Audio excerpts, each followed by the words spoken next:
Welcome back, everybody. This is Night Flight. I'm Judith Kova, and today Wayne Bush is back. And yeah, we are going to talk a little bit about the traps and pitfalls in the astral plane. His website is Tricked by the Light, and I'm very happy to have him back. So, Wayne, welcome. Well, thank you for having me back on your show, Judith. I think this information is critically important. I've had this article up for like 4 months and it hasn't generated any interest. So I'm glad that you wanted to talk about it because it's pretty important. Yeah, I it mean, most is. of the stuff is things that I've already said before, but I think he's got some really interesting tips and tricks on how to avoid these entities through his astral projection, which I've only had one or two, and so I'm not as I'm not an expert in the field. So, but this is a guy that's had like he says like 130 or more. So it's pretty interesting. I read that you thought that you would, yeah, how shall I say, that you regret naming the website Tricked by the Light. Why is that? Oh, it's kind of a negative spin. People like to use that as, oh, it's negative, and so you're spreading fear and paranoia, and so I don't know. It's kind of a victim mentality, I guess. And so if we really are sovereign, then it's we're kind of giving our power away. But I don't I'm not so sure we were tricked into it as much as we just were either bored or wanted to come here for experience and adventure. Like if we're infinite eternal beings, then there might be all kinds of different things we would like to experience. And so this may be more like a reality TV show or a game that we decide to play. And of course, it's obviously a very challenging one. Maybe you get bored with the easy stuff, and maybe from that perspective, it's just a blink of an eye. But anyway, I do kind of regret. I mean, I would rather maybe I should have named it Transcending the Light, or it's not necessarily that the light is necessarily a bad choice. I mean, if that's what some people like it here, and some people do better than others here on Earth with their life. But for me and for others, I think there's better places you can go to. I just recently read a near-death experience where the person said that they were told that there's many worlds or places that are less evolved than Earth, but there's also many that are more advanced and more evolved. And so they were shown like one of each. And so I don't know if that's true or not, but I do think there's many better places that we could go to than here. So but yeah, I kind of regret maybe naming it Tricked by the Light. I mean, that was 20 years ago that I first put up the website. So I personally am very happy that you named it like that because it makes it very clear right from the get-go that there might be something wrong with the light. And in right, general, we associate light with something good. Yeah, that is, I guess, right. how most of us are wired.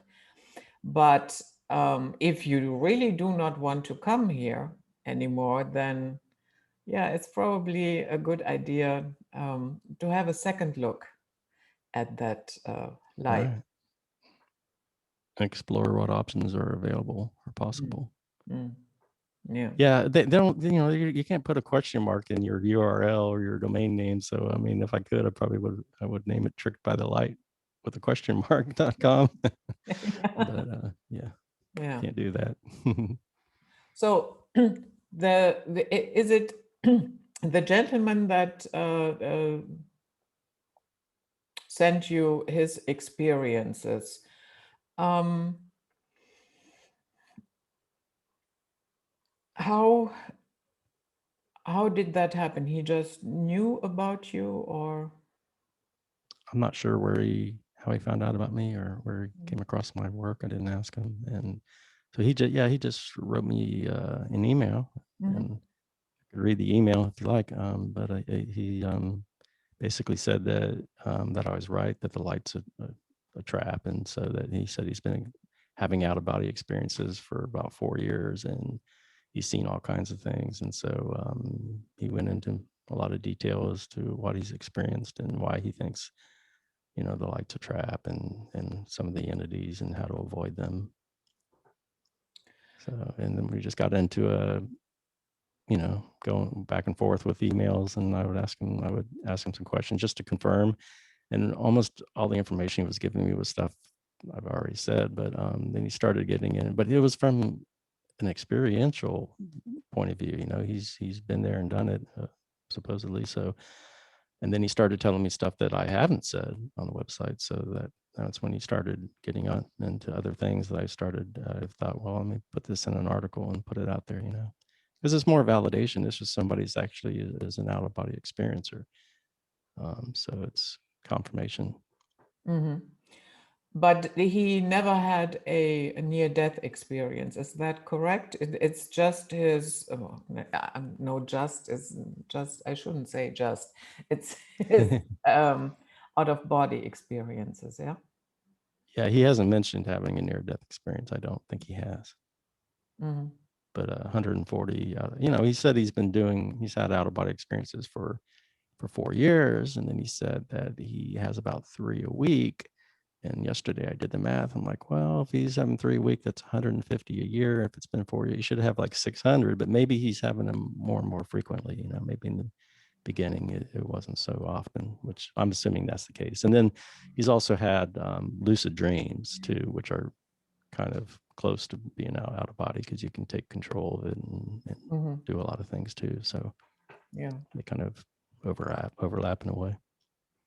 I've read one statement by him, and he says, when someone is near death, the beings that run the whole reincarnation system descend on them like vultures.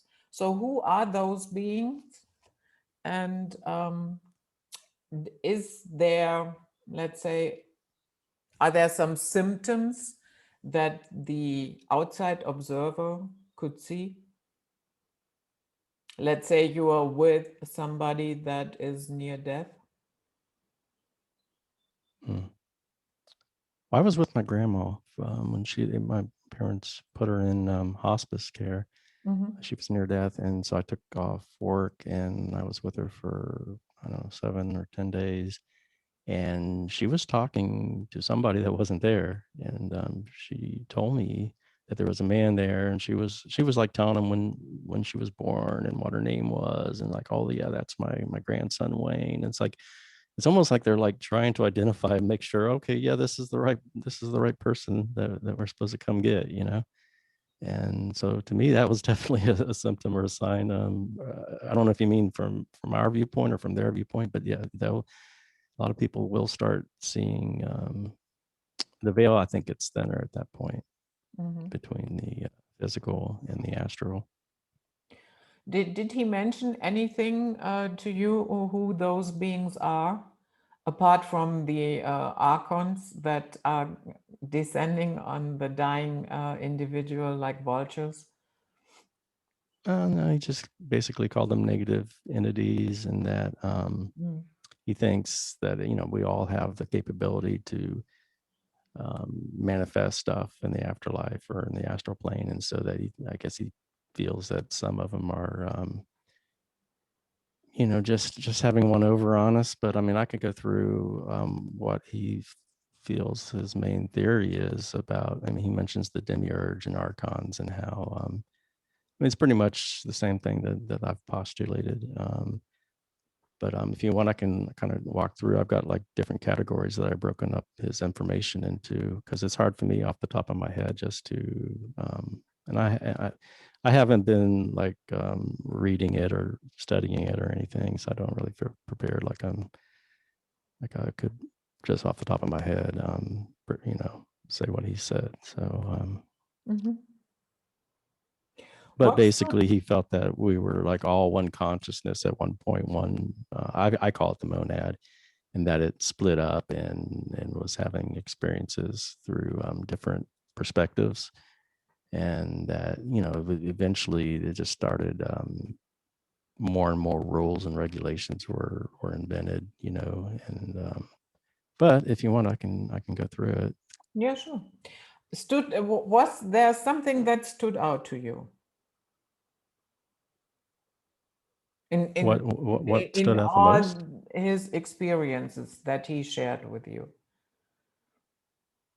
What stood out the most? I think just all the different ways he had to avoid the entities. Like he would put up shields and put a helmet on his head to block, their transmissions, or he would have these superhuman godlike powers like Superman or the Flash, and so you could like run really fast to get away, or he have superhuman strength, but eventually he would just ignore them, or felt that you could set an intention, and that was the best way, was just to set an intention that they can't affect you. And so I mean, most of the other stuff, because I don't have experience in this area, being over there on the other side. And I mean, like myself, he said he's harassed a lot in dreams. I think we probably all can identify with that, but he felt that this is an energy farm, and that they are these entities are, that they're half AI, or well, the Demiurge is like half AI, and that these entities are,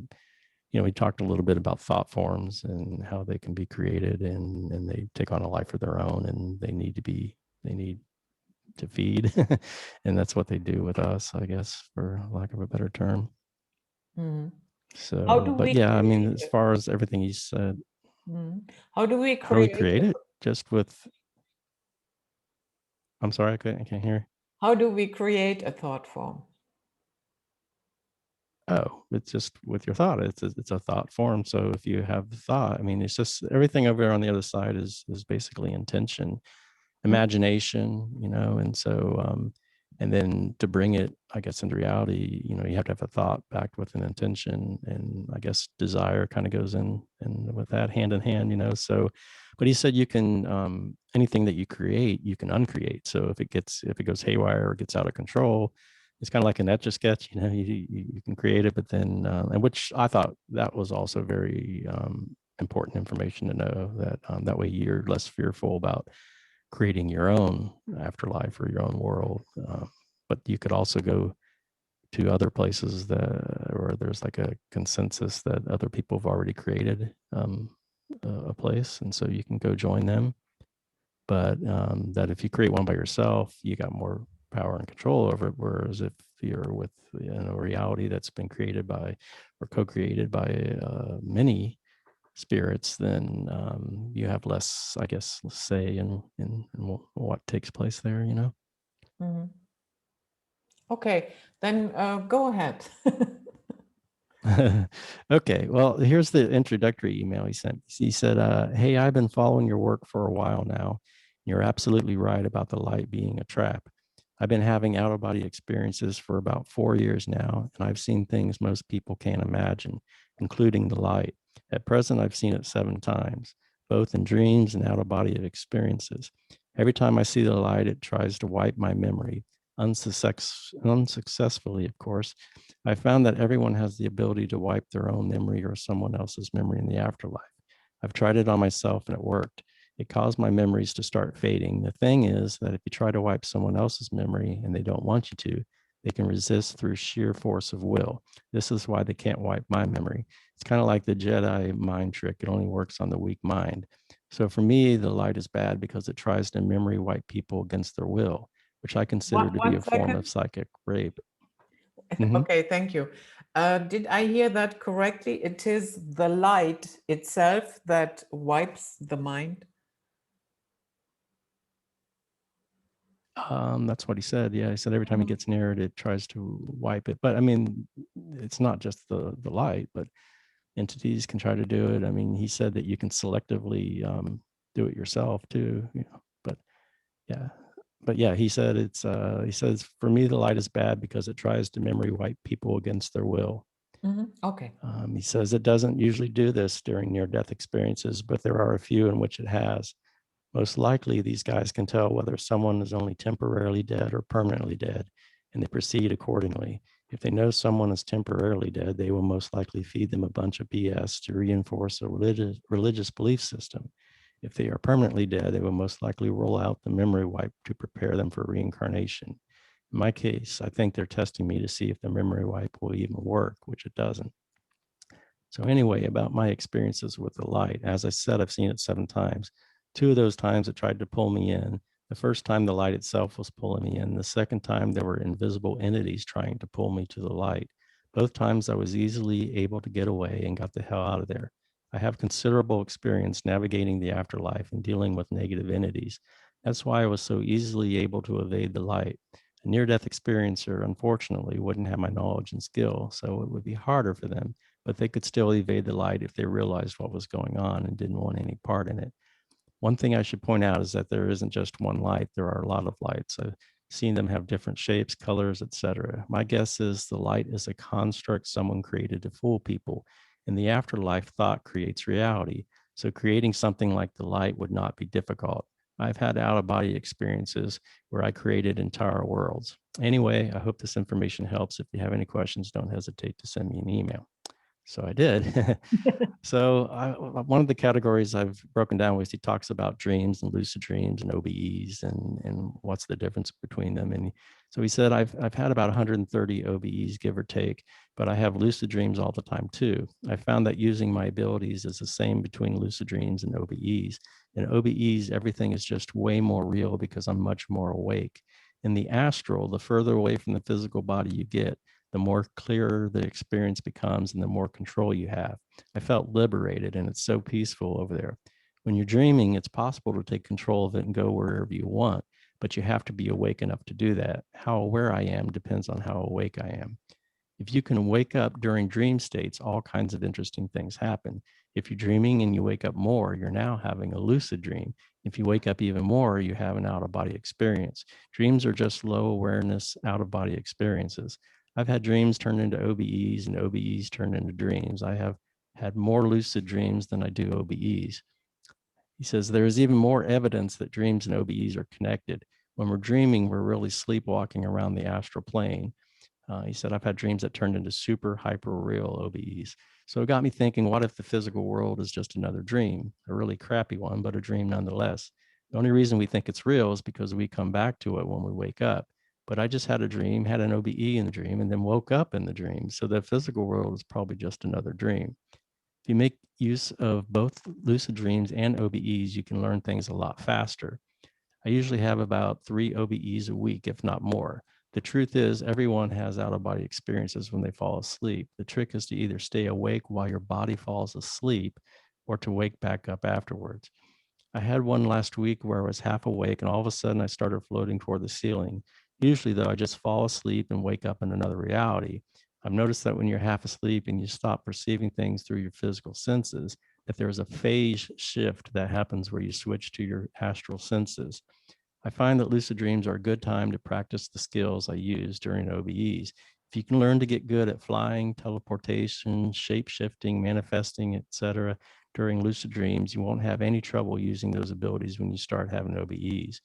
You can practice doing crazy superpower that you've seen people do on TV. Flying is fun, but running down the street at supersonic speeds is pretty damn awesome. When I'm out of body, I can be in 2 or more places at once. I can also time travel at will. With abilities like that, it's easy to be where and when you want to be. I probably only still barely scratched the surface of what's possible to do in the afterlife. I'll have to keep practicing. So here, a little section I've created where he talks about the white light and the mind wipe and the entities, I guess, that kind of feed off us in a soul farm. So he said, I've run into the white light a few more times. It's pretty easy to get away from. So when people see the light, they're just seeing something that these guys created. The matrix is created by the subconscious mind and is run by an AI. When there is a glitch in the system or someone is defying the rules of the matrix, the AI tries to put a stop to it. And when someone tries to raise their vibration, the AI notices and tries to throw negative energy in situations at them to try to put them in a negative state of mind, because the matrix is a negative energy farm. When we drop dead, there are entities that try to trick us into reincarnating. They show up as disguised as people you know, angels, guides, religious figures, God, etc. I've seen this in the astral. So negative entities trick people into reincarnating and then use the matrix to control them so they can feed on their energy. I think I know why so many people get tricked when they drop dead. Their subconscious mind is programmed to send them to soul farm. So they program their subconscious mind to send them to a soul farm where they're tricked into reincarnating. Those that don't go to soul farms were most likely tricked by the white light. I've run into the white light a couple dozen times during OBs. Once you know what it is, avoiding it is easy. When you leave the physical world, you can go anywhere, but they use your subconscious mind to try to send you to a soul farm. But you can override the programming and go somewhere else. He said, I just had another insane dream. I was in some place that looked like a hospital, but it was dark and creepy. Then someone injected me with something that made it so I couldn't move. Then they put me in a cage, like a bird cage. Then they made the most hideous faces to scare me. They were feeding off my fear. I could sense the energy they were feeding on, and it was on a very, very low frequency. I can Can we still sense pause? it actually, and it's pretty. Mm-hmm. And because I have a question, I had one for, Okay. for quite a All while. right. So Oh yeah, just whenever you have some comment or question, yeah, just jump yeah, right and in. I typed it into the chat, but I guess you didn't look at the other screen. No, I'm reading off the text here. Yeah, yeah. Can't see what you're Okay. doing. So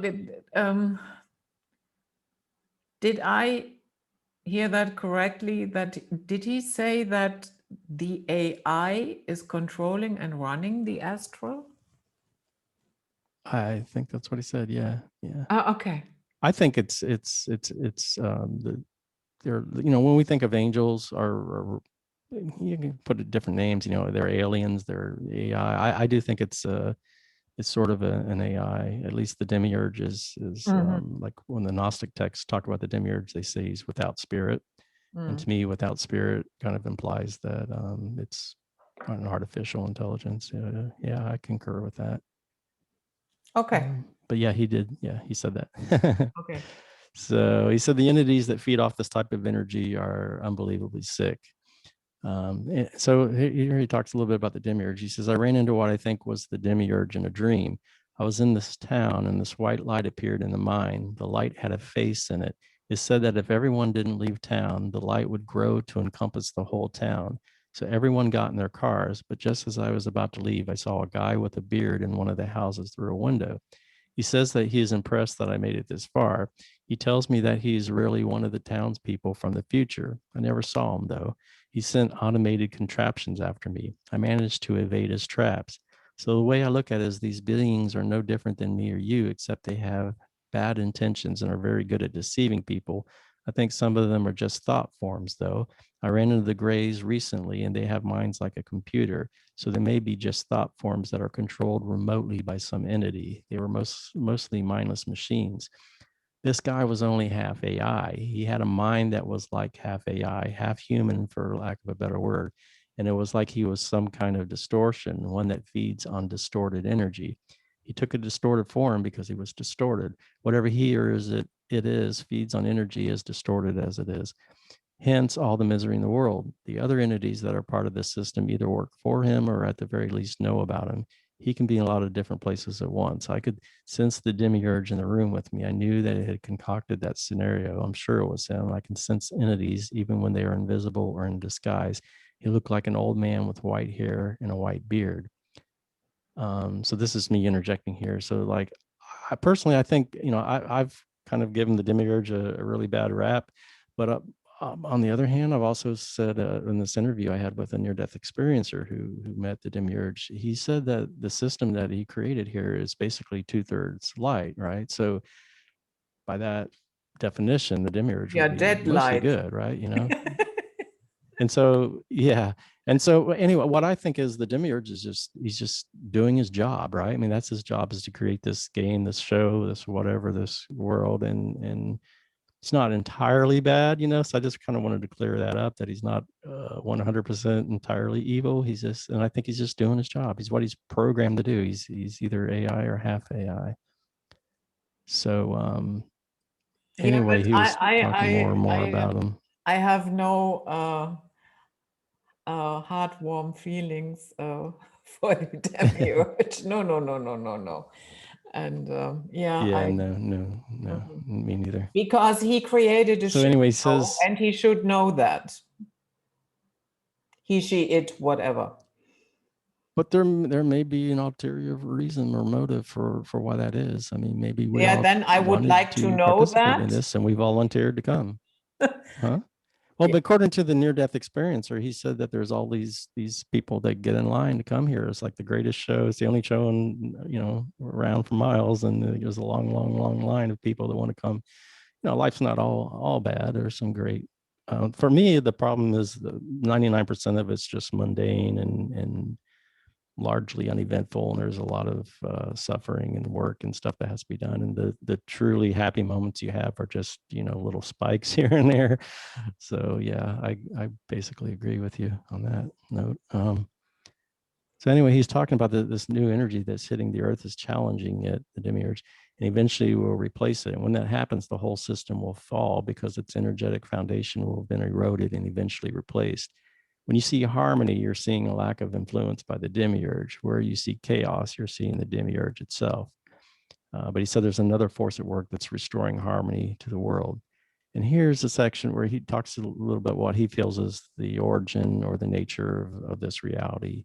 So that'll kind of tie in with what I think you were mentioning before. He says, as far as I can tell, we're all one consciousness experiencing itself from billions, if not more, points of view. Some people aren't real people, though they're just constructs meant to look like people and fill in the background. That being said, in the afterlife, no one can force you to give up your freedom or individuality. Here's my theory on how it all works. In the beginning, if there is such a thing, everything was one consciousness. Then that consciousness fragmented into billions of different pieces so it could experience reality from many different points of view. This part I knew. Here's the interesting part. Originally, the worlds created by these points of view, aka people, had no limitations. Then these fragments over time created worlds with more and more limitations. Most of them were still pretty nice. Then the people that inhabited them made rules about things that you could and couldn't do, things like flying and teleporting. Eventually, this led to physical-like worlds. They had rules and they had things people weren't allowed to do, but they were still really nice. Eventually, some nasty entities got it in their head to create an even more limited reality, one where it would be much easier to control people, and that's where the physical world came from. Unlike the more limited but nicer afterlife world, the physical world imposed much more extreme limitations on anyone foolish enough to go there. These limitations are also a lot harder to override. In the more limited afterlife worlds, you can override the limitations. In the physical world, people can to some extent, but it's not easy. People just kept piling on more and more limitations until they created something crazy like the physical world. We or someone like us created this insane world, most likely some control freak who wanted to create a world where they could more easily control people, because controlling people is really hard in the afterlife. And so here's a section I created from One what he second. said on. Mm-hmm. Sure. So when he says controlling people is harder in the afterlife, but Yeah. that would mean you can't control those who haven't been mind wiped, who were smart enough, because otherwise Right. in the afterlife, if you go straight to the light, you get mind wiped. Of course you are being controlled. Well, it's still a choice whether or not you want to go to the light. And I think once you get into that light, that's sort of in their domain, and they have more and more influence over you, kind of like hypnosis or Yeah, but many people but might part of go the there. problem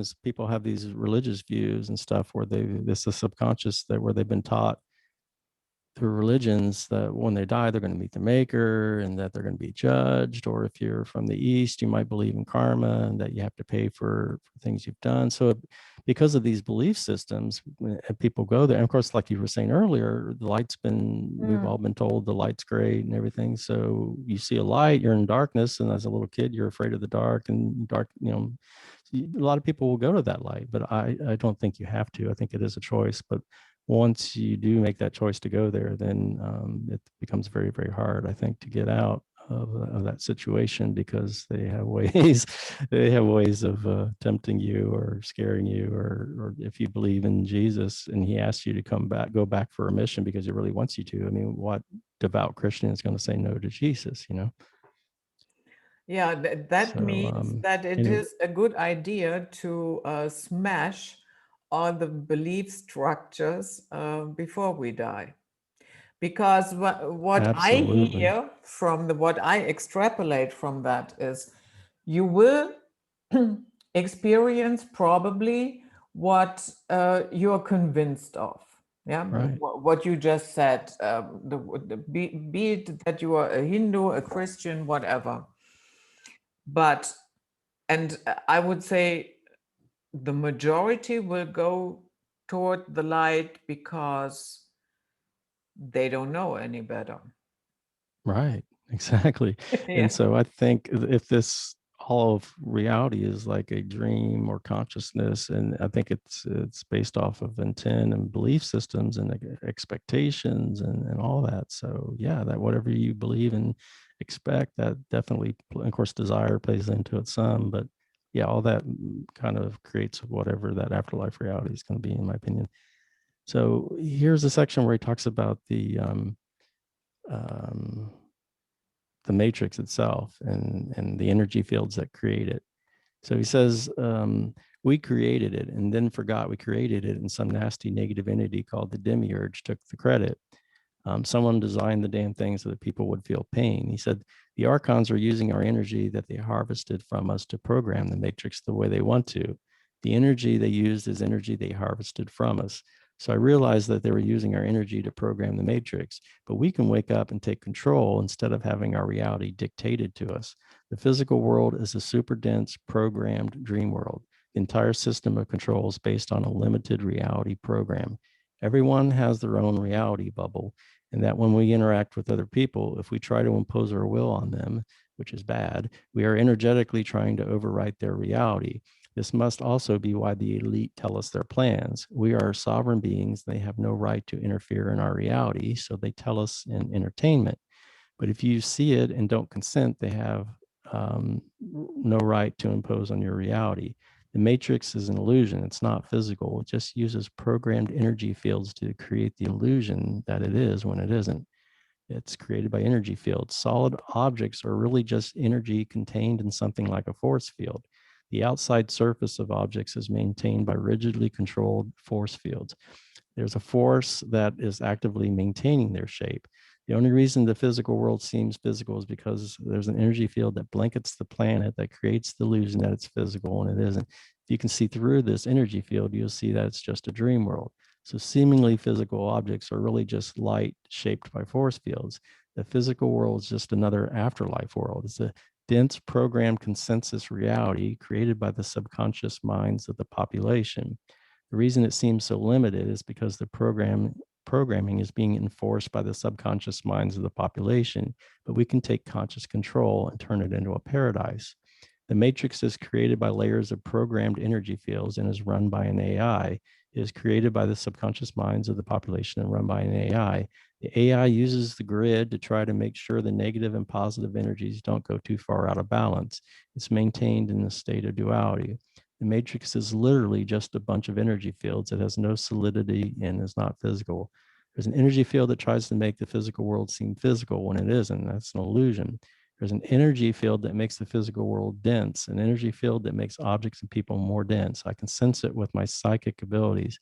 There's a grid system that runs through the planet and into our homes. There are also huge negative energy fields in the atmosphere. We are bathed in these energy fields, and most people don't even know that they are there, probably because one of those energy fields tries to suppress psychic abilities, but you can override it easily. There's also an energy field that suppresses the psychic abilities and makes it difficult for people in the astral to interact with us. An energy field that suppresses psychic abilities, which is why I didn't sense that an energy field was making the physical world dense. There was an energy field that tries to suppress these psychic abilities and make it difficult for us to interact with ghosts and entities and people in the astral. There's an energy field that tries to wipe dream memories, that tries to stop the download of memories of dreams, lucid dreams, and OBEs. The physical world isn't physical. I can sense that as just dense energy shaped by something similar to force fields. It's basically a holodeck, just not a technological one. It's created by the subconscious minds of the population. There's energy fields that hold us in the physical body. I was practicing raising my vibration, and I could sense a very dense energy field that holds us to the physical body. Everything is just vibrating energy. The physical world is on a low vibration. So when you raise your vibration, you start to go out of phase with it. Raise your vibration so that you're no longer on its frequency and you shift out of it. I practiced neutralizing the energy field that holds me in a physical body, and I was able to do it, but I felt like I was dying. When I raise my vibration, the energy field spins faster. So I know I can manipulate the energy field that holds us to the physical body. Compared to that, manipulating this energy field is easy because it's a lot less dense. But it's the key to understanding how the matrix works and how to leave without having to go through a painful death. The reason why the physical world is so dense is because there's an energy field making more dense. He says, when I make myself less dense, the AI has tried to use energy fields to make me more dense. But apparently, there's an energy field that is on most of the time that tries to keep things dense. The matrix is an elaborate hoax created by layers of energy fields and keep you there are energy fields that try to keep you ignorant of those energy fields and your perception within the five senses. And there are energy fields that try to mind control you and impose programming on you. I started having an out of body experience and could feel the energy field that holds you to the physical body. It's like it has rings that go around the physical body. The matrix has levels that extend into other dimensions. And then there is the matrix grid that runs through the planet that the elite use to transmit negative energy. I was able to neutralize it with love. So the matrix is a complex energetic control system. It has layers of energetic programming to try to prevent you from seeing it's a matrix. If people figure out that it isn't physical and it's really just energy, they may try to manipulate it with their mind. If they learn to make it less dense, it could bring down the control system. Yeah, So good. Wait a bit. yeah. So you said something that okay, they have to tell us, be it in entertainment or whatever, what they are Mm-hmm. going to do. Otherwise, they have no right to infringe on our lives. It also makes it easier for them to convince us. If that has to be their MO, like if they don't have the power to do it over us, like if we're all sovereign beings and have absolute power, the only way they can get us to do it would be by somehow convincing us to do it. So I think that's easier for them to manipulate us that way. And so yeah, I think also some of them believe that the karma won't come back, the negative karma won't come back to them because they can say, well, we told them and they did it, so we're not So held okay, what accountable then for that. happens when we say no? If we say no, then like we won't have to come back here. I mean, if you like I said, I mean, they get us to with our belief systems and our through religion and politics and everything else and entertainment, to get us to adopt these beliefs, and so we're more easily controlled and manipulated into doing what they want us to do, Hmm. because they don't have the power to do it just straight out. But here in 3D, it has no consequences whatsoever when we say no. Oh, and the 3D, if we say no, I do that all the time. Like if I feel like something's trying to manipulate me, or I have a bad thought or Yeah. something, or fear or something like that, I'll just mentally in my head, I'll scream no. Like I'm not going to allow that to happen. And I don't know if it works or not, but I do it all the time. Mhm. Um, Yeah, because I have seen a lot of infringement, let's say roughly the last 2 years. yeah, right, and, right, right. and a lot of people said no, but it doesn't matter. Well, I think once you sign up to come here, you volunteer to come here, then you do make there's contracts that are involved in this. And he didn't mention anything about contracts, but you hear some near death experiencers talk about it, and so you make agreements to come down here, and part of those agreements are to probably you're making a commitment to go through this experience, and it may be bad, right? And so we just kind of signed off our consent before we came here. Yeah, It's like but you can revoke those contracts. yeah, but it's not super duper easy. So I mean, yeah, I mean that still remains to be seen. I've revoked the contracts myself, and I've done things like that, but I'm still having bad things happen. So I mean, either I'm not doing it right, or it's not as easy, or it's not possible. So, It but is yeah, possible. Of course, it is okay, well, possible. right. So anyway, he talks a little bit about the role of the subconscious, and he says the truth is what you see is just a thought form. If you're alone in your own world, your subconscious will manifest stuff. Sometimes you're in space or just an empty void. Either way, the world is created entirely by you. You can take control of this process and manifest what you want. But if you don't, your subconscious will at least manifest something, unless you find yourself in a consensus reality created by other beings. In that case, you will see and interact with the world that they have created. You can change these type of places, but as soon as you stop focusing on the changes, they will revert back to the way they were. Whereas if it's just you in your own world, you can make it whatever you want it to be. But the real problem is the subconscious hive mind. The subconscious minds of the population are propping up the matrix. The subconscious hive mind is the backbone of the matrix and creates reality. When enough people wake up and see that, we can put an end to this madness. We just need to wake up and realize that, and we can reprogram the matrix into a paradise.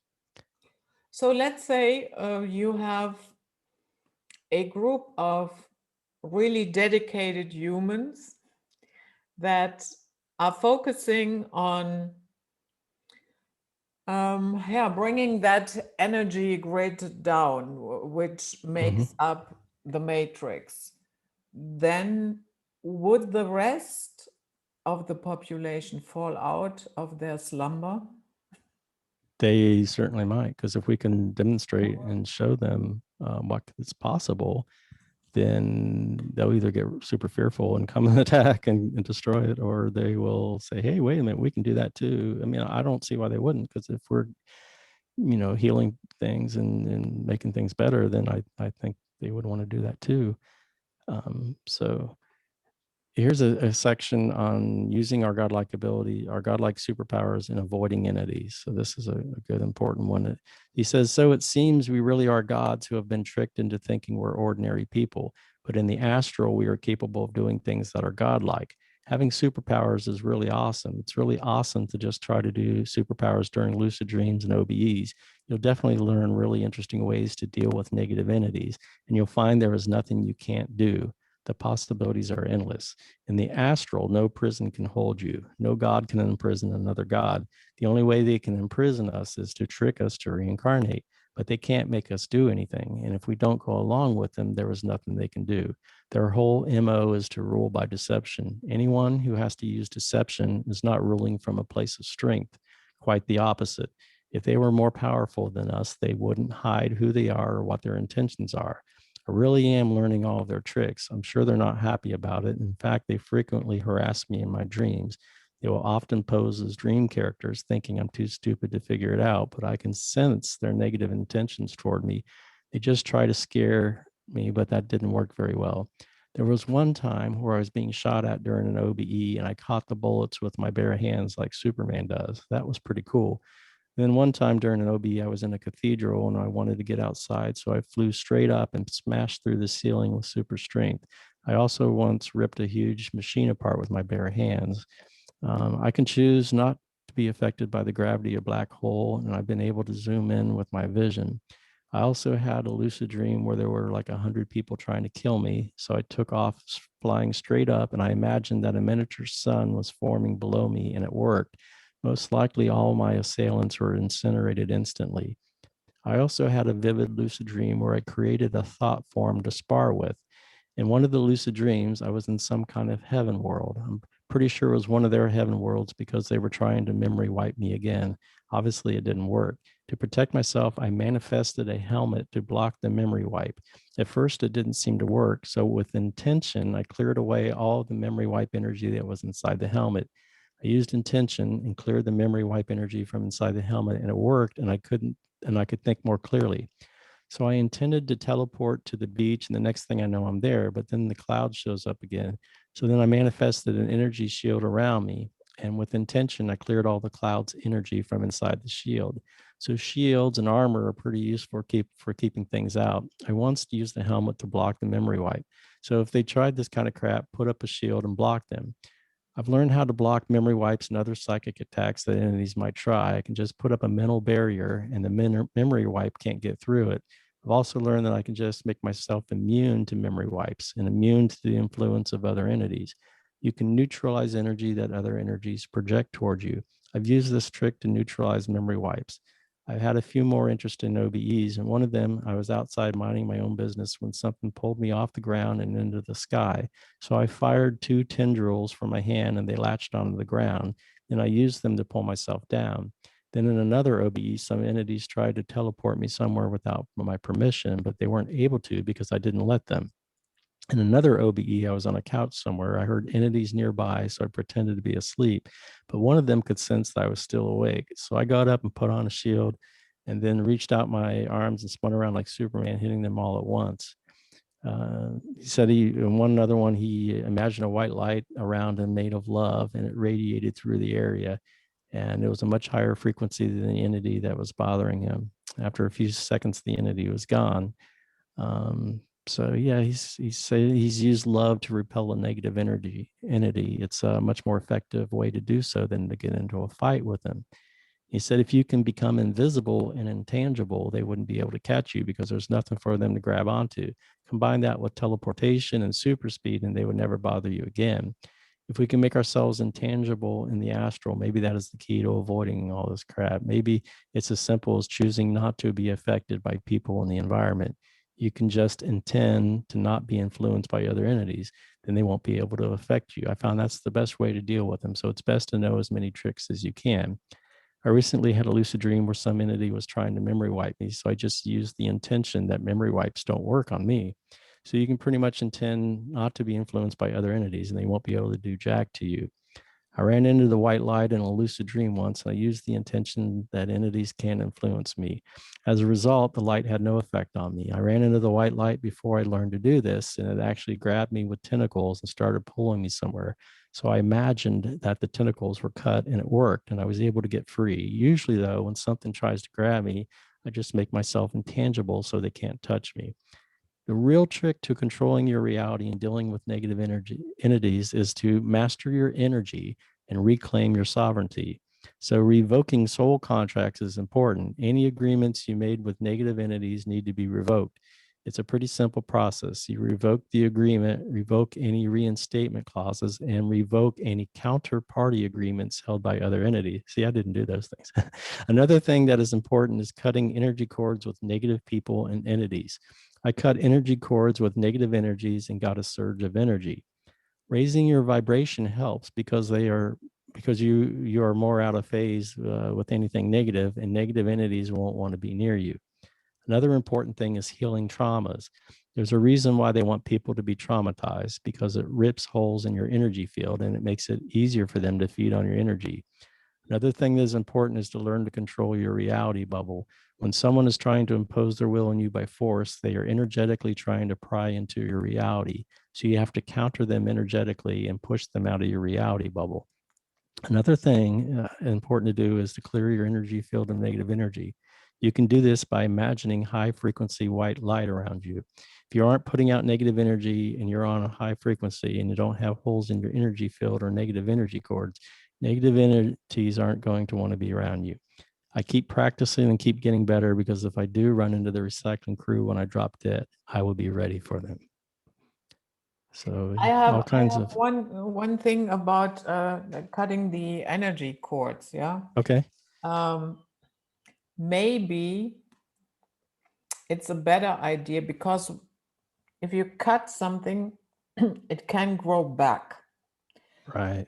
And maybe it's better to,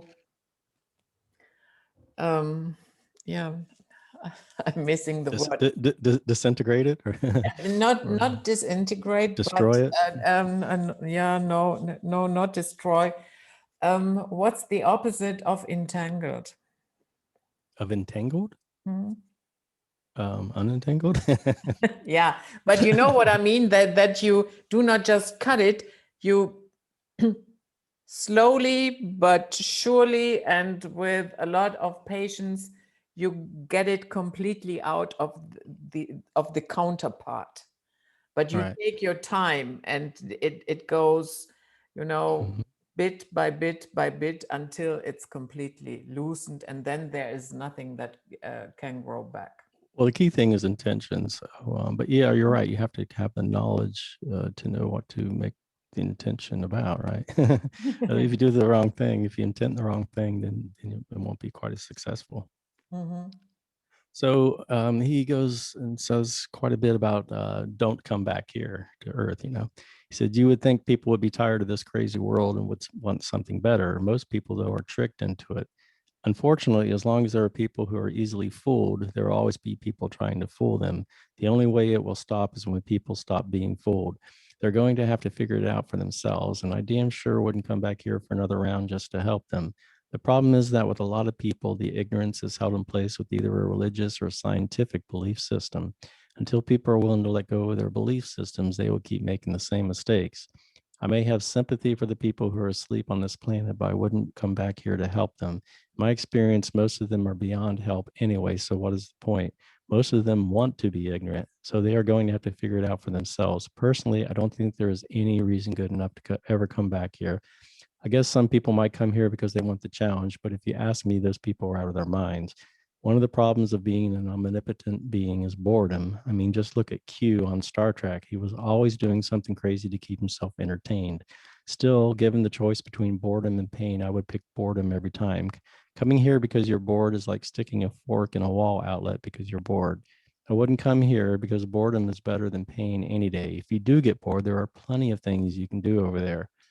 Being dead is a huge weight off your shoulders. You can do whatever you want when you want. You don't need food, water, shelter, etc., which means you don't need money, which means you don't have to be a wage slave. It's total freedom. You also don't get tired.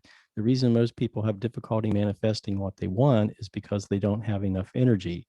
All the fears and worries that you have to deal with in this world just goes away.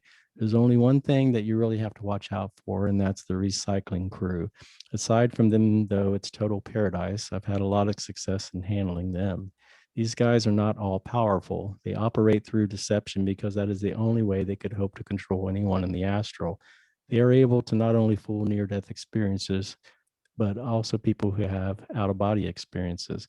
They are very skilled at deception. They use people's ignorance to manipulate them. There are ways to deal with it. The easiest, of course, being just to teleport out of there. You can't erase someone's memories if they don't want you to. I can still resist the memory wipe.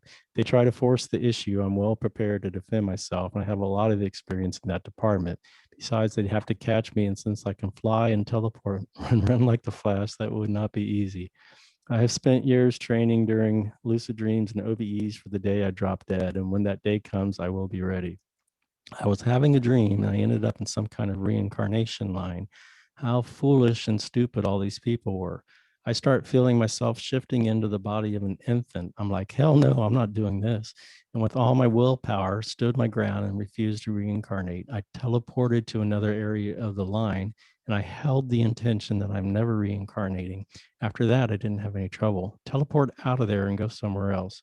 If you're smart, you won't come back to this screwed up world. I've been to hell more than 15 times, and it's paradise compared to this place. If you like worlds that are like this, find one where you won't be memory wiped and where you can just leave whenever you're tired of it, without having to off yourself. But don't come back here. You can eat and drink in the astral. You don't have to because it isn't necessary to keep you alive like in the physical world, but you can nonetheless. So you can still enjoy all your favorite foods over there. And as an added bonus, you can eat as much as you want and won't get fat. If you can manifest anything you want, so you can just make your favorite food appear right in front of you. So everything that you can do here, you can do over there. And everything that you can't do here, you can do over there. So I really see no reason to ever come back here. If you want to end up in a world free from the bad guys, you can create your own world and raise its frequency. At a certain point, it will become incompatible with their frequency and they won't be able to get there.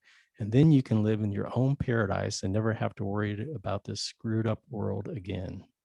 Mhm. I So have that's one his advice question. on that. What do you know what he means when he says, "I have been to hell"? Yeah, he probably set the intention that he wanted to see what hell was like, and so he went there. I There's think been near death experiencers that have seen it. yeah, okay. Yeah, I don't think that hell exists. I think that's yeah, a fairy tale to scare the shit out of people if you are If not someone believes it obedient. exists, Hmm? I think if someone believes it exists and they've been taught their whole life, like Hmm. that they're going to go to hell because they're a bad person, they've done things. And I think they could literally create some kind of hell that they're in on the other side. So okay, I'm not doubting that, but but they're only there as long as they buy into it. At some point they either call on the light or they decide they don't want to be there anymore. They can, like he said, uncreate it, right? But there are it's a very small number of near-death experiencers that even, I mean, I can only think of a handful that ever even went to a hell-like place. Some of them saw like maybe 1%. Like I did a search for the word hell on the NDERF website, and it only came up in like 1% of the cases. And in all those cases, they were just kind of seeing it from a distance. They weren't there themselves, and that they said that those people were just, it's in a prison of their own making, Yeah, like yeah, here. but hell is, well, way overrated. I mean, the Bible, and people would think that, most of the people are going to hell if they don't accept Jesus. And Yeah, according to near-death experiencers, that's just not the case. Anyway. Yeah. So he's got a good section, or a good section on navigating the astral plane and the afterlife.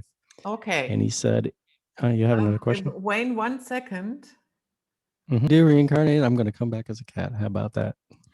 Yeah. Okay, so where were we? I was going to get into the section about how to navigate the astral plane and afterlife. Exactly. Okay, so he says, intention is how you get around in the astral. You won't come back here just because you think about it. When I'm in the astral and I want to fly or teleport somewhere, I have to actually want and intend to go there. It doesn't happen just because I think about it. I had asked him that question. I was worried about if you just think about it, are you going to end up coming back? Anyway, I think desires also plays into it. Anyway, I'm going to go on with what he said. He said, it took me a while to learn how to get around in the astral. It took a while just to learn how to fly. Now I'm pretty good at it, and I didn't learn teleportation until later. It's even easier than flying, though. The thing is, limiting beliefs will hold people back more than anything. If you believe that you can't fly or teleport, you're going to have a hard time doing it. You can go wherever you want to. You can teleport at will, either between worlds or between 2 points in the same world. They give up and they leave you alone, so you have a great deal of freedom in the afterlife. You can go wherever you want to. The physical world is unique. It's the only place where people have to deal with such insane limitations. In the afterlife, you have no limits. You can move from one world to another at will. Pretty much anything you can do here, you can do over there. You can eat, drink, have sex, get drunk, etc. You can do all the good things that people like to do here, so there's no point in coming here. The astral body is just a construct, so if it gets destroyed, you will usually go into the void. It's like a timeout zone where you can't perceive anything with your senses until you manifest a new one. I've fallen into black holes and even they couldn't hold me. It doesn't scare me because I know I can't get hurt. You also don't feel pain in the afterlife. I was able to make it stop on command. The normal way peoples communicate over there is telepathy. This takes 2 forms, telepathy with words and telepathy without words. When you don't use words, you're transferring ideas and concepts directly, and it is a very efficient way to communicate. It is also harder to lie when you're communicating like this, but not impossible. It is possible, though, to block someone from reading your mind if you don't want them to. But if you know what you're doing, you will be able to tell if they are honest or not. The higher in frequency you go, the less negative entities you will run into.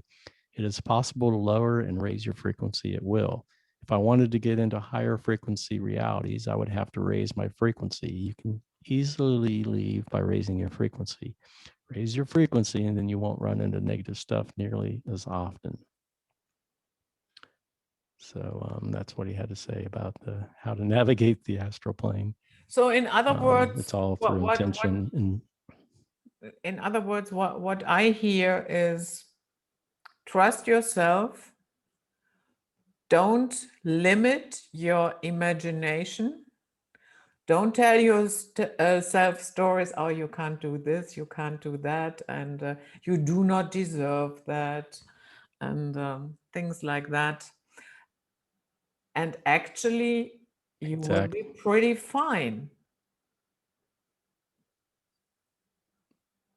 If what he says is true, yeah, I think, and I've seen that is what said in near-death experiences too.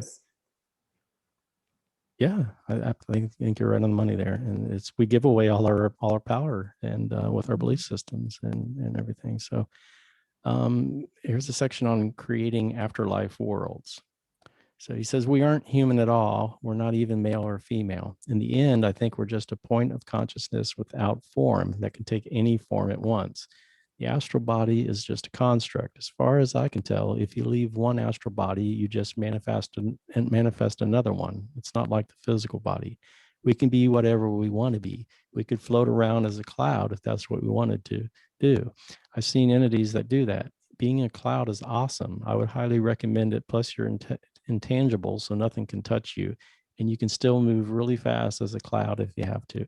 You can create anything you can imagine over there. You can do anything you can imagine over there, and probably a lot of things you can't imagine. It's pretty mind blowing once you realize that there are almost no limits in the afterlife. There's almost nothing you can't do. In the astral, you can create whatever you want, and if you don't like it, you can get rid of it. It's easy to change one world into another in the astral. You can create some crazy stuff too. You can create people as well as environments. You can create thought forms of people and animals and creatures, or pretty much whatever you want. But they're not real people and they're not self aware. They're just a program. With an entity, you sense a presence. With a thought form, you don't. People create thought forms all the time without realizing it, and those thought forms can take on a life of their own. They will then seek more of the energy that created them. So negative thought forms will seek more negative energy. If you're in a world by yourself and you create something you don't like, you can get rid of it. But you also have to know how to counter the creations of other entities you might run into. These things aren't a problem in the astral. You can get rid of them with a single thought, but they will often feed off the energy of people in the physical world. You can end up unintentionally manifesting your worst fears. Actually, anything over there is a picnic compared to this screwed up world, but it's still not much fun. You can get rid of anything you create. So you can manifest things that are really scary, but you can just as easily get rid of them. Worlds that are created by a lot of people are harder to change. You can still change them, but as soon as you stop focusing on the changes, they revert back to the way they were. Whereas if it's just you, you can do whatever you want. Yeah, he says he'd like to have his own private island. He says, I think that sounds nice. There is one place that I would like to create when I'm over there. There's a planet in Star Trek called Risa. It's a pleasure planet. The women there are stunningly beautiful, but what makes it really special is that the only thing you have to do to get laid is to show the locals a small statue. So that's the planet I would want to create. Plus, it's beautiful. It has two suns, beaches, resorts. It's the perfect vacation planet. Hell, if I vacationed there for a week, I'd need another week just to recover from the vacation. So it's a very nice place. So that's what I would create. I asked him what he would do. So that's what he said. He said, I had an OBE once where I was in one world, then I changed it to another, and it was like switching programs on the holodeck. On the subject of getting bored, you can always just memory wipe yourself so that everything is new. Memory wipes can be selective, so you can keep the important memories intact and suppress everything else. If you were going to do a selective memory wipe, you would have to make sure that your important memories are protected so that the memory wipe only affects the rest of them. So you can memory wipe yourself and watch your favorite TV show or movie over again. But as far as you're concerned, you're watching it for the first time. So if you do that, I don't think you're going to get bored.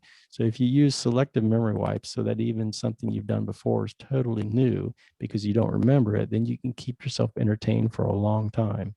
And you can actually download other people's memories. If you can download memories and transfer huge amounts of information telepathically, then that totally ends the theory that the earth is a school. I've been to places that were really nice that had no negativity at all. So it's possible to have a paradise where nothing bad happens. I wouldn't have any problem being in a world where it's all positive all the time, everything being wonderful all the time. You don't necessarily have to create anything. You can go find some place that has like-minded people already there. If you find a consensus reality with nice people in it, you can band together if a negative entity shows up and get rid of it. I did have one OBE where I was in this really nice place. I could sense that this world was created for people to enjoy and be free. It had a really nice vibe to it. So you can create whatever you want to, and everyone can have their own paradise. I Sure, have you have an, I comment or have question one. about that section? Oh, okay. Yeah, Are go you ahead. finished? Yeah, that's Oh, everything. okay. Um, yeah, instead of creating a RESA where you can get late every 2 minutes, which I find Right. actually, I find it a little bit childish, but yeah, whatever. And Sure. Right. To each why their own, is I guess. nobody entertaining the idea in the Astral to destroy the Acontic control grid from there instead of getting late? Right. That's a great question.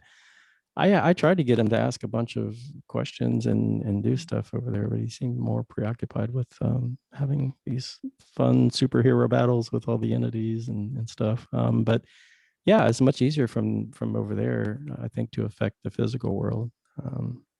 I think it would be, yeah, it'd be a worthwhile cause to do.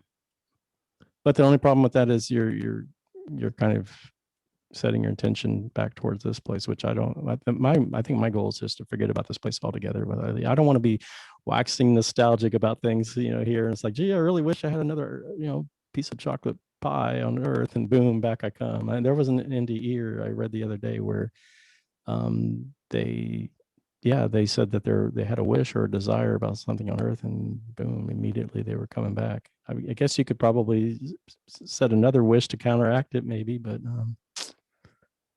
yeah. But no, your point's very valid. I agree.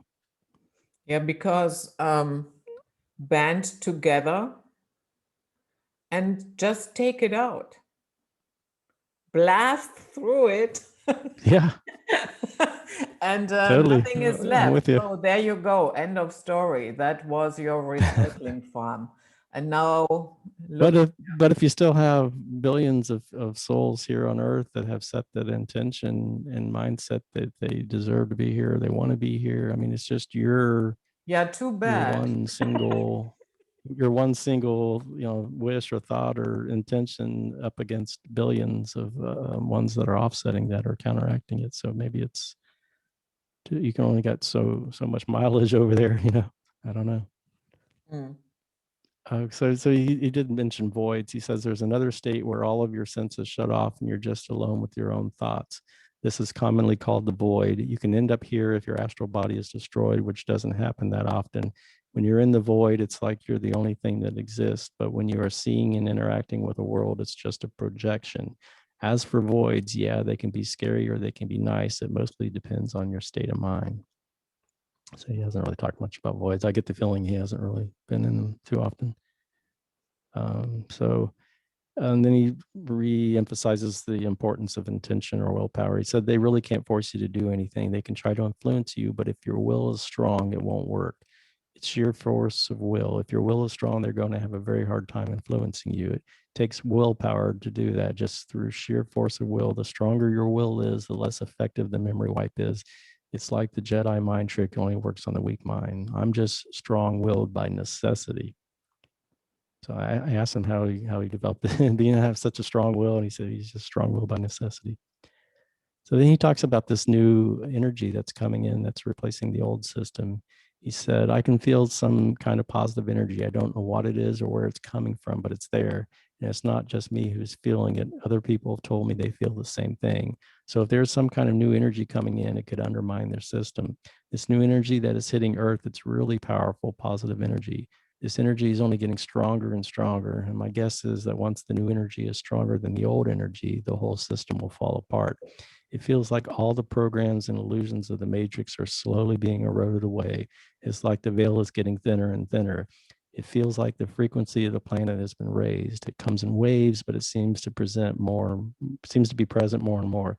The old energy is chaos, conflict, fear, etc., and the new energy is harmony and peace. Eventually, all the problems that you see in the world are just going to be gone because this new energy doesn't support that. Eventually, it will crumble and collapse, and the world will be much better off. The new world is going to be total paradise compared to the old one.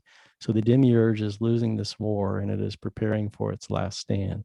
So it's probably going to get crazy, but we will win in the end, and we will see the beginning of a new golden age. I know it's not fun, but think about what the outcome of all this will be: a world without negativity, no more war, disease, poverty, etc. I'd say that's worth having to deal with some negative emotional baggage. Mm-hmm. And then So do you Go ahead. think that he is, and when he talks about this energy, might that be something what other people call the upcoming timeline split? I actually started talking about that. We can get that in a little bit, but like Dolores Cannon and some of these other people, it could be very well. I don't know. Mm. She just feels this new energy, and it's very positive, and it's kind of coming in and overtaking the old system. So it could, yeah, it could split, and we have like a quote unquote new world. I don't know. But he emphasizes reprogramming the matrix with small groups. He says, I've been experimenting with manipulating the grid. I've been practicing manipulating energy and reality, and I can actually make small areas of the physical world less dense. I did that today, and I felt like I was walking on air. I had to maintain laser focus to defy it and get less dense, but I was able to get really less dense, so much so that I could feel the energy in my physical body becoming less dense and move further apart. You can also make a small area of the physical world a lot less dense and do some really crazy stuff like grow arms and legs. That would take a lot of energy because the more you defy the matrix AI, the more energy it takes. So it would be easier with a group of people. If millions of people knew how to do this, we could reduce the density of the physical world so that we can use our godlike abilities. Their system of control would be gone by morning. I can actually manipulate energy enough to reverse the aging process. Just spend a few minutes imagining yourself at a younger age. It really does work. So if people would wake up, we could reprogram the matrix into a paradise. Once enough people wake up, we can free ourselves and reprogram the physical world into a paradise. The grid is programmed by intention, so we can reprogram the grid to change reality. So the grid is the key to changing the matrix. Small groups of people in small areas could reprogram or remove the grid and make the physical world like an astral world. They could create paradise on earth in small areas. The veil is what pulls us back. Otherwise, we could go over to the astral and stay for as long as we want. I scanned the veil with my psychic abilities. It's getting weaker and thinner. It used to be a much more powerful energy field, but it's considerably weaker than it was the last time I scanned it. So the veil is coming down. This could also be one reason why my psychic abilities are going through the roof. The veil is thinning, and the programs and illusions are much easier to see through. I've learned that negative energy is why the physical world is so dense. I conjured up some positive energy and started neutralizing negative energy, and I felt a lot less dense. So, this is the key. If we can neutralize negative energy and start putting out positive energy, we can make reality less dense enough to use our godlike abilities. A small group of people could do this in a small area. The trick is to remove all the negative energy from a small area, which will make it less dense and make it, he said, you have to completely clear a small area of negative energy. Not an easy thing to do, considering the AI will just try to move more negative energy into the area through the grid, but it can be done. We can clear out small areas with small groups of people, make it less dense enough to use our godlike abilities. It's possible to affect this world, and there have been studies done where a small group of people working together can make significant changes. The more people, the more they're able to affect things. One person can influence reality, but it takes more time. People who practice magic are probably the best at doing this. This world is just a much denser and slowed down version of the astral. And he talks about how to get rid of dense energy. He said it just takes focused intention. Just repeat the words less dense for a few minutes and you'll start getting less dense. Use the intention and remove dense energy to clear out the dense energy that makes up your physical body and in your energy field. It also helps to do this on a high vibration because you're more out of phase with the low frequency matrix control system and matrix AI. And clearing the negative energy from your energy field also helps because that weighs you down. I can sense that the physical world is artificially dense because of an energy field that makes things dense. I can make small areas of the physical world less dense using focused intention. Just repeat the phrase less dense or neutralize dense energy field. It takes 5, 10, maybe 20 minutes. Though a lot of people probably wouldn't take as long. Dozens or hundreds of people could make larger areas less dense. Millions of people could make the entire planet less dense. Once it's a lot less dense, we can use our godlike abilities that we have in the afterlife. Doesn't have to be done on that large of a scale. Dozens or hundreds of people could make reality less dense in a smaller area, and then manifest what they want out of thin air. At that point, the elite wouldn't stand a chance of being able to control us, and their system would fall. This is the end game, and this is how we win. If people figure out that it isn't physical and it's really just energy, they may try to manipulate it with their mind. And if they learn to make it less dense, it could bring down the control system. Think what could be accomplished if you make reality so much less dense that you can manifest objects out of thin air. We can start to end poverty, disease, famine, etc. We can make food out of thin air. Also, once people do this, they will no longer have to work. They won't need money. Instead of houses being built, they will just be manifested out of thin air. The elite system of control relies on scarcity and can't withstand people using their godlike abilities. But if we make the physical world less dense enough, we can do crazy things like flying, teleportation, telekinesis, shape-shifting, manifest objects, etc. Things we can do in the astral. We can bring an end to poverty, disease, war, famine, etc. I just did an experiment to see if I could actually jump through the veil, and I felt myself phasing out of the physical world and into the astral. Use intention to remove as much dense energy from your physical body as you can to make it more thought responsive. Then raise your vibration high as you end up in a nice afterlife world instead of a scary one. The rest of us will leave the matrix and leave them to their slavery and go do something more fun in the afterlife. Yeah, that is what I So always then the said. last section. We can do it ourselves, and we do not have to wait for Trump to come back in 2020. Right. Actually, it's almost ridiculous how stubborn we are, that we are not seeing it, that we are not doing it, that we are not using our power, and instead rely on some type of savior figure that might never come. It's like they've got a spell on the whole world, and like the Wetico, the mass psychosis, and it's crazy. Like we're sleepwalking through all of this. It's amazing. You're right. I can't believe it's we haven't already done this, mind-boggling. So he says, I think it may be possible to jump the physical body to the other side of the veil and be free of the physical world. I can make my physical body a lot less dense than it normally is. I could probably do even more, but the AI fights me when I do it and tries to make me more dense, but I can override it. So if I can do that, why not jump to the other side of the veil? Then you're no longer under the control of the AI and you can go where you want to from there. You can't come to the physical world unless you reincarnate, but the rules in the astral are nowhere near as strict. So we can go over there and a lot easier than they can come here. So we could theoretically jump the physical body to the other side of the veil. It seems physical because that's an illusion created by energy fields. So once you jump your physical body to the astral, you're beyond the reach and control of the AI that runs the matrix. And from there, you can go and do whatever you want. The AI would try to fight you, but overriding it long enough to make the jump should be pretty easy, especially with a group of people. A group of people could do this much more easily than an individual, but I think an individual could do it too. So if people want out of the matrix, this is one way out. He said, I recently acquired the ability to sense timeline shifts. I got sucked down to a really negative timeline. I tried to manifest an energy field to shift to a positive timeline and it worked. But because I have so much bad karma, the matrix tried to violently shift me to a negative timeline. So I'm getting rid of the bad karma and I'm going to shift to a positive timeline. Once I clear the bad karma and shift the house and people I care about to a positive timeline, the entity won't be able to harm us because he won't be able to exist on the super positive timeline. I modified my energy field to keep him out.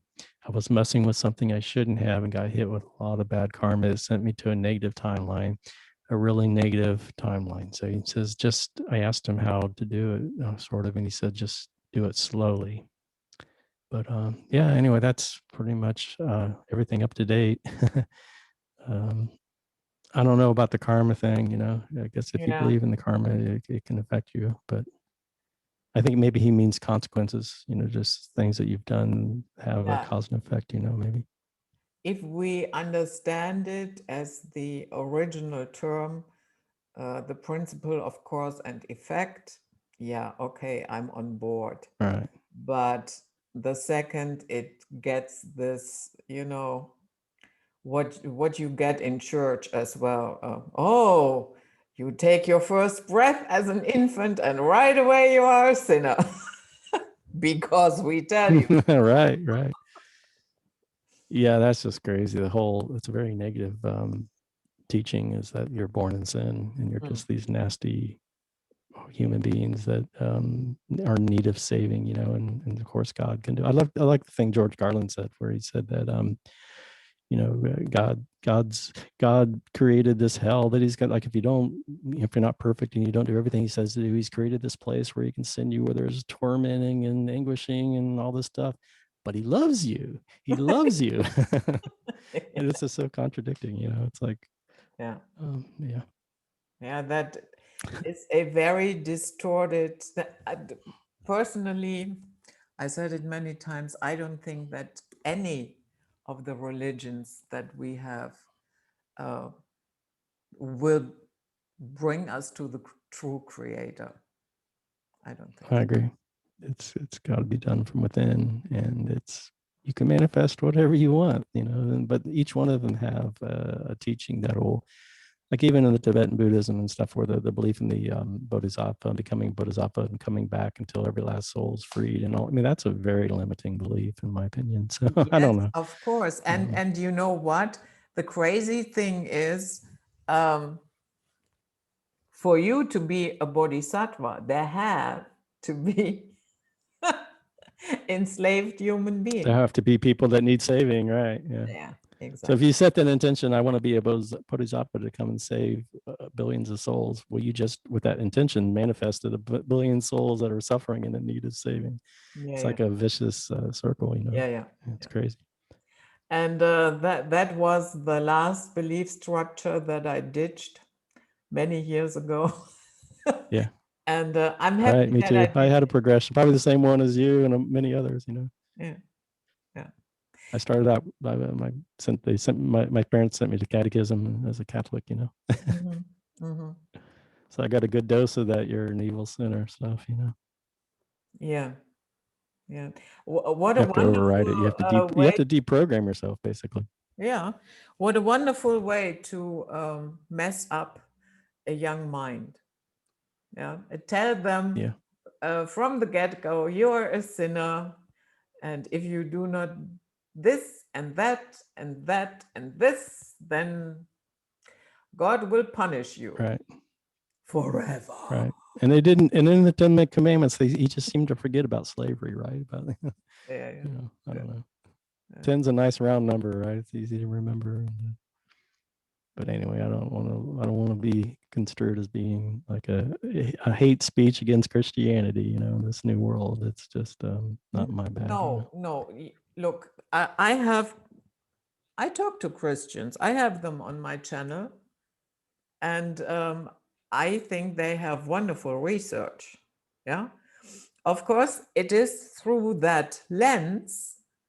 Yeah, and I'm aware of that, but you don't have to excuse yourself because you are a Christian or a Buddhist. I think the Gnostic Christians got a lot more of it correct. I mean, they were basically two competing groups at the same time in like middle of the 2nd century or whatever. And it goes back further than that, but and basically they were eliminated. Their teachings were destroyed, and I guess might makes right, and they destroyed them, and now that's what we have for mainstream Christianity is what's some of these teachings that aren't quite correct, in the way I would put it. But I think in Gnostic Christianity, they did talk about a matrix and a Demiurge and archons and a lot more. A lot of the stuff was eliminated from the Bible that people have today. Yeah, that's that is so. The Council of Nicaea, where they determined which books go into the Bible and which books do not. Yeah, why should I trust that? Right. So like the Gospel of Thomas and the Secret Book of Mark, and there's a lot of Gnostic texts, like even the Pista Sophia, that, I mean, they're just wow, mind opening, compared to all the stuff that I had been told, They kind of left out part of the story. Yeah. Did he? Yeah, probably not. Did he in any way, shape, or form talk about alternate realities? This theory that you make a decision and then The splits universe, yeah. No, other than jumping timeline shifts, and no, he hasn't mentioned anything along those. But I was thinking very deeply the other day about because I really struggle with the notion of free will and what causes me to have thoughts and impulses. Where do those impulses come from? And if we all did start from this one monad, then maybe I'm just following through on the impulses I get from that one awareness. And so I was thinking, but then how does that one awareness, how did it have an impulse to have a desire to want to split and, experience itself from all these different perspectives? And I started thinking, well, maybe it's just every possible possibility is out there and is just gone through, which means there's many realities that are way better than this, and then there could be some that are even more horrific than this, So Yeah, but but but I that would kind of like ties to in with the know, splitting of realities. but I would like to know, if that is true, that all possibilities have to play out. What is the mechanism? Who or what is Right. deciding who gets to play out the shit show, and who gets the goodies, and who gets the intermedium thing? So there are a lot of questions, I guess, that need to be asked. If they can be answered, I don't know. But And the song with that came to that me theory as was it stands, the I'm what. not really happy with that.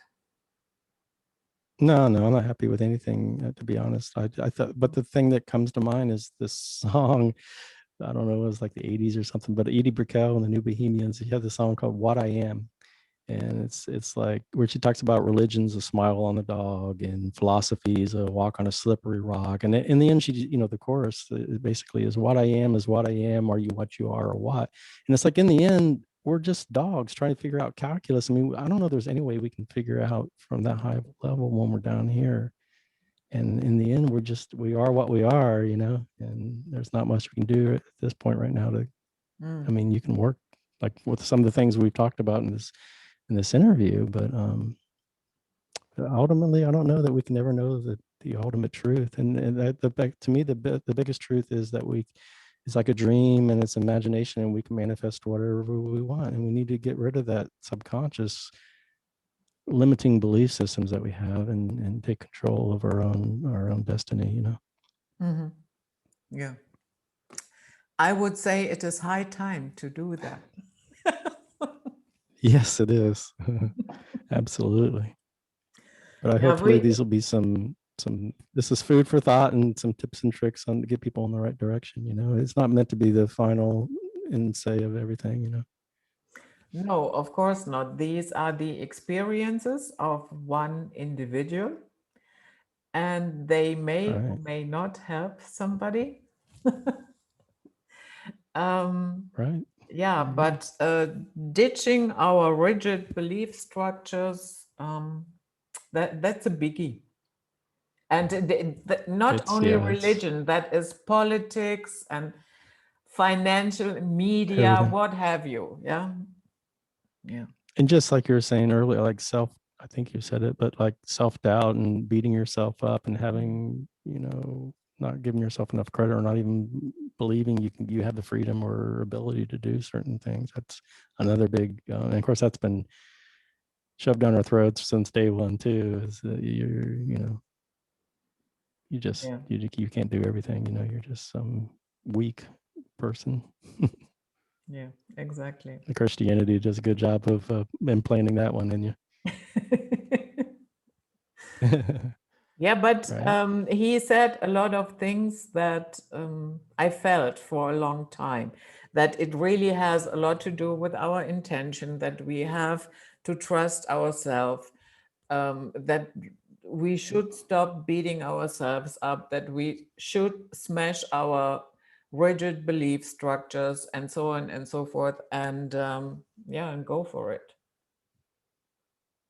Yeah, almost everything he said resonated with me, almost so much that it felt like it was me writing it. I mean, I've been saying 90% of the stuff all along anyway, but when he started talking about sensing these different energy fields that create the matrix and how he's able to see it, I mean, I don't know, only he knows whether he can actually see it or sense it, or if he has these psychic abilities or all these OBEs, but I'll trust him at his word. And so I felt that it's just another angle that just kind of verifies or confirms what we've been saying for a while.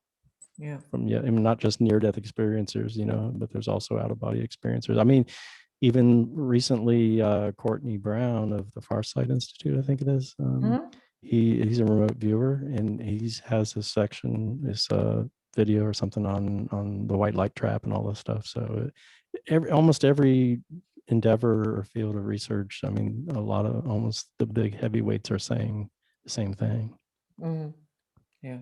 So So there you have go to it. the white light at your own risk is all I have to say. Yeah. So that was it, Night Flight for today. You have an idea how to navigate the afterlife, the astral. If those ideas do not sit well with you, you can dismiss that, no problem.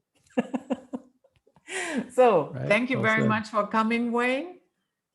And yeah, Thank you for having me. and we see you on next time. And until All then, right. have a great life. All right. Stay Hope safe it and helped. sound. Bye bye. All right. Bye.